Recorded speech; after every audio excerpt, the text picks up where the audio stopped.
Wala ka ng lugar dito. Pinalayas ako ng sarili kong mga magulang matapos kong ibigay ang lahat. Ngunit isang nakagugulat na katotohanan ang nagpabago sa lahat. Ako si Jomar Villanueva, 27 taong gulang. Lumaki ako sa isang pamilyang akala ng lahat ay perpekto. Ang tatay ko na si Rogelio ay isang mahigpit na lalaki, habang ang nanay ko na si Marisa ay kilalang mabait sa harap ng ibang tao. Pero sa likod ng mga ngiti nila, may isang madilim na katotohanan na unti-unting sumira sa buhay ko.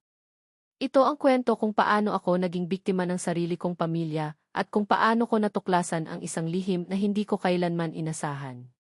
Bata pa lang ako, halatang-halata na ang pagkakaiba ng trato sa aming magkakapatid. Ang nakababata kong kapatid na si Brian ang paborito. Kapag may bagong laruan siya, agad itong binibili. Kapag ako naman ang may kailangan para sa eskwela, palaging sagot ng tatay ko. Magtiis ka.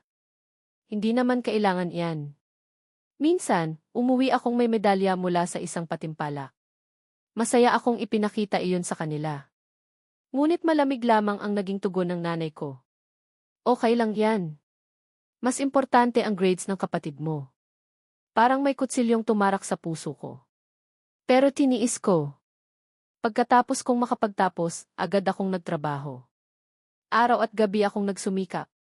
Unti-unti akong umasenso bilang supervisor sa isang kumpanya. Tuwing sweldo, halos kalahati nito ay ibinibigay ko sa pamilya. Nagbabayad ako ng kuryente, tubig, internet, maging gamot ng tatay ko. Isang gabi, habang nakaupo kami sa hapagkainan, sinabi ng nanay ko, Jomar, ikaw muna ang sasagot sa tuition ni Brian. Napayuko ako. Ma, nag-ipon din po ako para sa sarili kong bahay. Biglang tumayo ang tatay ko. Bang! Malakas niyang hinampas ang mesa. Napakadamot mo. Wala kang utang na loob. Natigilan ako. Ako na halos bumubuhay sa bahay. Ako pa ang tinawag na madamot. Lumipas ang ilang taon. Nalaman kong may lupang ipinangalan ang mga magulang ko kay Brian. Galing iyon sa perang pinaghirapan ko. Halos hindi ako makapaniwala. Kinompronta ko sila. Tay, bakit si Brian lang ang nakapangalan? Malamig ang sagot niya. Mas karapat dapat siya. Pakiramdam ko ay bumagsak ang mundo ko. Parang lahat ng sakripisyo ko ay walang halaga. Dumating ang pinakamadilim na gabi ng buhay ko. Pag-uwi ko mula sa trabaho, nadatnan kong nakalabas ang mga gamit ko sa harap ng bahay. Mga damit. Mga dokumento. Mga personal kong gamit. Napatakbo ako papasok. Anong nangyayari? Galit na galit ang tatay ko. Lumayas ka na. Nanlaki ang mga mata ko. Tay. Sumingit ang nanay ko. May sarili ka ng trabaho. Kaya mo nang mabuhay mag-isa. Hindi ako makapaniwala.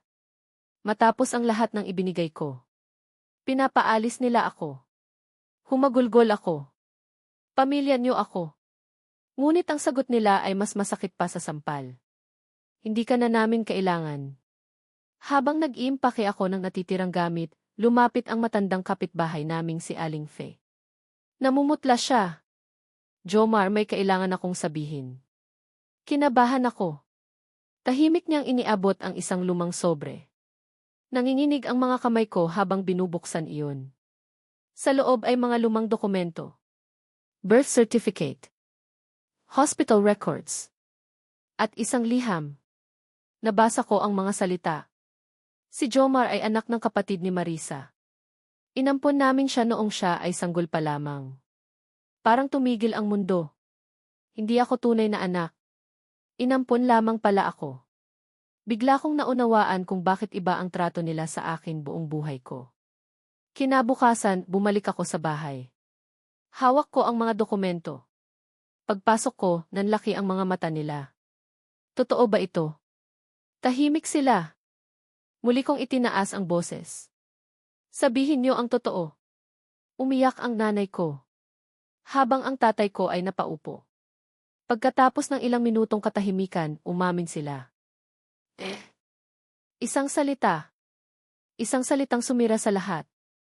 Akala ko iyon na ang pinakamasakit na katotohanan. Nagkamali ako.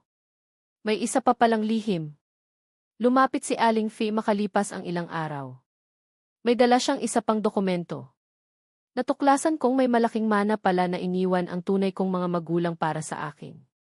Ngunit sa loob ng maraming taon, sinikap itong itago ng mga umampon sa akin. Doon ko naisip. Kaya pala ako pinagsikapang paalisin. Ayaw nilang malaman ko ang katotohanan. Sa tulong ng mga legal na dokumento, nabawi ko ang karapatan ko.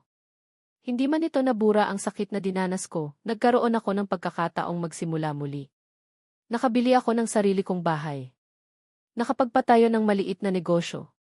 At higit sa lahat, natutunan kong hindi lahat ng tinatawag na pamilya ay tunay na pamilya. Ang tunay na pamilya ay hindi sinusukat sa dugo. Sinusukat ito sa pagmamahal, respeto at katapatan. Moral lesson. Huwag hayaang abusuhin ka kahit pa sariling pamilya mo ang gumagawa nito. Ang pagmamahal ay hindi dapat may kapalit na sakripisyong sumisira sa iyong pagkatao. Maging mabuti ngunit matutong magtakda ng hangganan. At tandaan, ang katotohanan ay maaaring maitago sa loob ng maraming taon, ngunit darating ang araw na ito ay lalabas at magbibigay ng hustisya sa mga taong nasaktan.